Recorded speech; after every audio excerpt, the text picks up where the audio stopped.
thought I'd do a little garden walkabout on this beautiful day. It's probably the nicest day of the year so far. It's beautiful out here. Things are starting to really take off now. So check out the potatoes. Look at these things. These things are they're really taking off. I got all the buckets full, and I did what I said. I cut the leaves off. So I guess the theory is if I get there's the tire I was experimenting with. Yeah, I know about leaching, but have fun with that. But the idea was if I get potatoes in this top ring, in the top 8 inches of all these things, then I'll know that cutting those little leaves off created roots at that spot and then more potatoes. But that might only happen with the indeterminate ones. I kind of lost track of what I planted. Most of them are the rustics, but I think I had 2 kinds of white potato, just from, a store-bought bag. One seemed a little bigger and one seemed a little smaller. I assume they're 2 kinds. So the cucumbers, they're just starting to come in. These are the Armenians, the Ontario OCS seeds. So they're just starting to take off. I had to replant some of my other ones because cucumbers are so fussy. The pickling ones. But they'll make it. And then all these peppers in these boxes, they're really starting to root up and come to life now. That's what I like to see, I did pick up some habaneros at the, I don't usually go this hot, but I decided, you know what? I had a few, I tried to grow them, but they died, just from seeds. So I picked them up. It's not too bad. $2.50 for a 4-pack, right? So it's always nice to be able to pick a few up if yours don't survive. And these ones have been, the top of these potatoes have been wilting a little bit.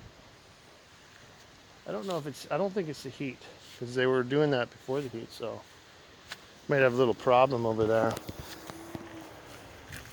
Everything's really growing. Like this little area here. Like the tomatoes in these black buckets down here, they're really taking off. So they're pretty good. Of course, you've seen the overwintered peppers. Then here are the all the vines in here on this side and that side. They're really going to take off soon. Like some of them are already up to here. I do have a few different, I got about 4 or 5 different varieties of pole beans. And then something I decided to try to do over on this side, which is the shade. I don't know if you can see it, maybe. I got these strings, just a hammer to stake in the ground and nail up to the top. And I got them all along the side. So I'm going to train some of the pole beans to go up on the X's, and some will go straight up. And I just planted them, so I'll have like a later crop. And then it's shade, so they'll grow slower. And of course I got the side garden. I did get the tomatoes in over here. Now I was waiting, so they're really, really small right now. Like you can't even barely see them. Which is fine, but they'll still produce a whole bunch. They got the vine tomatoes in the back there. Give them another week and they'll be up. They just need to bite in. Because I didn't want to rush them because I planted some vine tomatoes a little early and they were dying off. So I wanted to make sure that I had enough. Same with the peppers. Like I planted those orange ones. Quite a few of them died back there, but I had extra kinds I just replaced them with, right? And the peas, these things are growing like crazy. And originally I was just thinking, well, when they get a little bit big, I'll just cut them off, and because I just wanted them for soil, but now I'm just going to leave them. Peas are growing on them, they're flowering. There's a few spots that are a tangled mess, but you know, that's fine. You know, in a few weeks they'll produce peas, and then I'll have a nice little stir fry. And then I got my pumpkins. I decided to take the pumpkins I had over here in this spot. I had pumpkins over here, a new little expansion spot, and I put them down at the community garden way down there,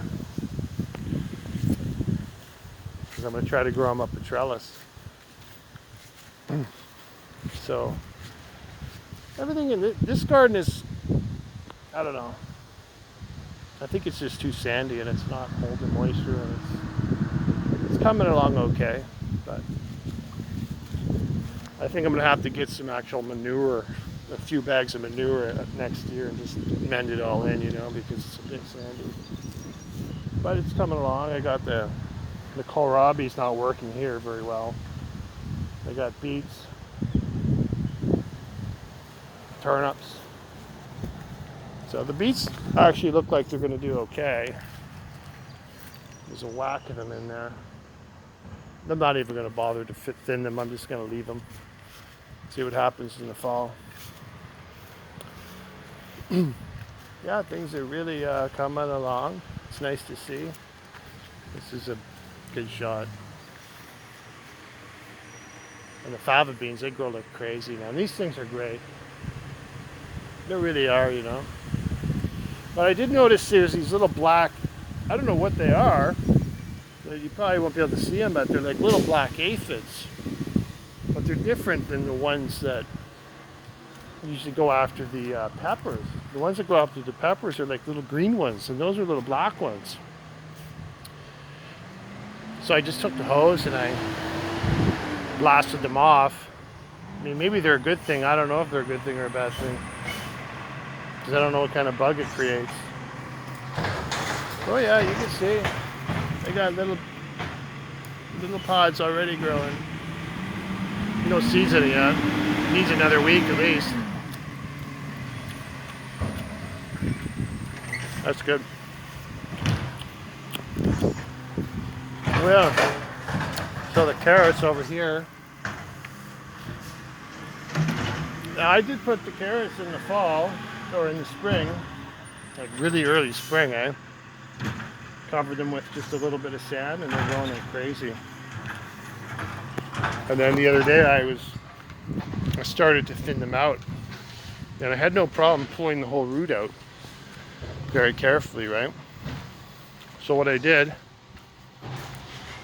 was because I got so many buckets, I got 6 buckets with probably, I don't know, 20 to 30 in each one. I mean, they're a little droopy right now because they're just transplanted, but I think most of them will make it. But I got, so that'll be like six buckets of carrots. And if they do well, then that's probably like, you know, 6, you know, those big bags of carrots. I'll probably get like 6 of those just in here. So maybe that's a good way to do it, you know, like you have a place, you overseed, and then maybe you have another spot or a couple buckets to put them in when you pull them out. I put some out front too, but I don't think they're going to do so well, because it's too sandy and it gets hot, it dries real fast. So this is the, I got all my vine tomatoes in. I got 3 in each pot, and I got the strings all set up. They're a little bit behind, but and it does get a bit of shade in the morning, so it gets more of the afternoon sun. A little bit less light than the tomatoes